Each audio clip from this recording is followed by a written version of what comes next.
कांग्रेस सांसद राहुल गांधी ने बीजेपी के डबल इंजन वाले नैरेटिव की धज्जियां उड़ा दी हैं। बीजेपी को भ्रष्ट जनता पार्टी करार देते हुए उन्होंने कई मोर्चों पर बीजेपी सरकार पर करारा हमला बोला है। राहुल ने एक्स पर पोस्ट के जरिए अंकिता भंडारी मामला, उन्नाव केस, दूषित पानी और अरावली के मुद्दे सहित और भी तमाम मुद्दों पर सरकार की चौतरफा घेराबंदी कर दी है, जिससे अब बीजेपी सरकार टेंशन में दिखाई दे रही है। तो और क्या कुछ बोला है राहुल ने, जानेंगे इस रिपोर्ट में। कांग्रेस सांसद राहुल गांधी ने केंद्र और तमाम राज्यों की बीजेपी सरकारों पर अब तक का सबसे बड़ा हमला बोला है। बीजेपी को भ्रष्ट जनता पार्टी बताते हुए उन्होंने आरोप लगाया कि ये डबल इंजन नहीं बल्कि विनाश का इंजन है। राहुल ने कहा कि बीजेपी की राजनीति में ऊपर से नीचे तक भ्रष्टाचार, सत्ता का दुरुपयोग और अहंकार का जहर घुल चुका है।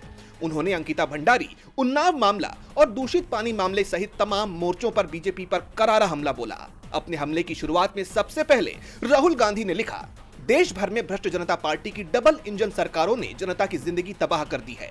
भ्रष्टाचार के साथ सत्ता का दुरुपयोग और अहंकार का जहर बीजेपी की राजनीति में ऊपर से नीचे तक फैल चुका है। इनके सिस्टम में गरीब, असहाय, मजदूर और मध्यम वर्ग की जिंदगी सिर्फ आंकड़ा है और विकास के नाम पर वसूली तंत्र चल रहा है।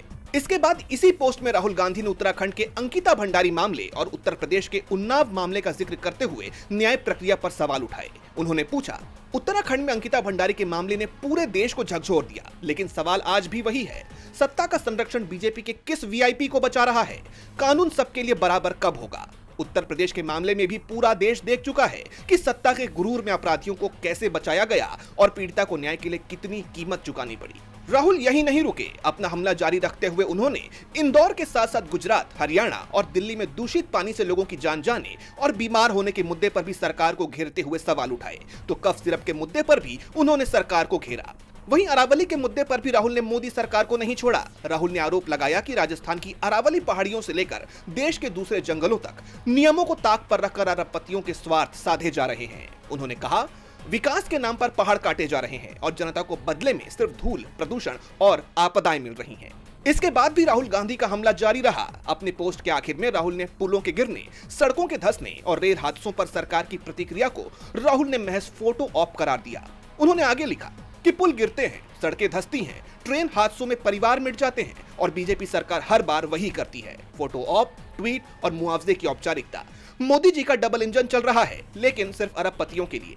आम भारतीयों के लिए ये भ्रष्टाचार की डबल इंजन सरकार विकास नहीं, तबाही की रफ्तार है, जो हर दिन किसी न किसी की जिंदगी कुचल रहा है। यानी राहुल गांधी के इस हमले ने साफ कर दिया है कि 2026 में भी वो बीजेपी को किसी मोर्चे पर छोड़ने वाले नहीं हैं। अब राहुल गांधी के इन चौतरफा हमलों का बीजेपी की तरफ से कोई जवाब आता है या नहीं, ये तो देखना होगा। लेकिन जानकारों का मानना है कि ये तमाम मुद्दे संसद के बजट सत्र में भी उठ सकते हैं, जिससे सरकार की घेराबंदी होना तय माना जा रहा है। डीबी लाइव की रिपोर्ट।